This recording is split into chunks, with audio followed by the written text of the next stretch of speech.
दिल्ली येथील जंतर मंतरवर सुरू असलेल्या युवकांच्या आंदोलनाला पाठिंबा दर्शवत रुई गावातील सर्वपक्षीय कार्यकर्ते, सामाजिक कार्यकर्ते, महिला, ज्येष्ठ नागरिक आणि युवकांनी ग्रामपंचायतीसमोर एकत्र येत केंद्र सरकारच्या धोरणाविरोधात जाहीर निषेध नोंदवला।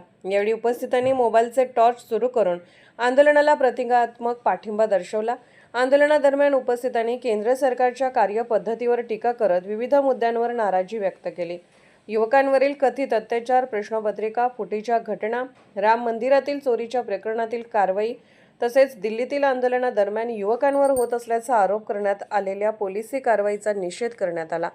यावेळी राजू बेनाडे यांनी डॉ. बाबासाहेब आंबेडकर यांच्या शिका संघटित व्हा आणि संघर्ष करा या विचारांचा उल्लेख करत युवकांनी अन्यायाविरोधात एकत्र येण्याचे आवाहन केले। आजचा तरुण जागा झाला नाही तर भावी पिढीचे भविष्य धोक्यात येईल असे ते म्हणाले। विनय आवटे यांनी आपल्या भाषणात सरकारवर टीका करत जनतेच्या प्रश्नांकडे गांभीर्याने पाहण्याची गरज व्यक्त केली। रोजगार, महिलांची सुरक्षा आणि युवकांच्या भविष्याशी संबंधित प्रश्नांवर ठोस उपाययोजना करण्याची आवश्यकता त्यांनी मांडली।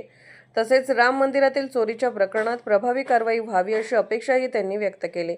बलवान सर यांनी दिल्लीतील आंदोलनात सहभागी झालेल्या आपल्या मुलीच्या अनुभवांचा उल्लेख करत आंदोलनकर्त्यांवर होत असल्याचा आरोप करण्यात आलेल्या कारवाईबाबत चिंता व्यक्त केली। सरकारने नागरिकांच्या प्रश्नांना उत्तर देताना लोकशाही मार्गाने संवाद साधावा अशी मागणी त्यांनी केली।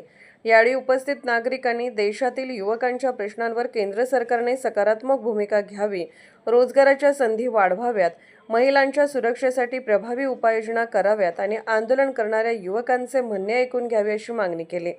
आंदोलनात विनय आवटे, अजी मुजावर, राजू बेनाडे, सागर खाडे, जयकुमार बलवान, कल्लाप्पा दड्डे, असलम पठाण, दीपक उपाध्ये, विनोद मुरचिते, ओंकार कांबळे, हैदर बाबी, रोहित पाटील, महेश पोयसे, येसाबाई धनगर, जयसिंग कांबळे यांच्यासह रुई गावातील महिला, युवक, ज्येष्ठ नागरिक आणि सामाजिक कार्यकर्ते मोठ्या संख्येने उपस्थित होते।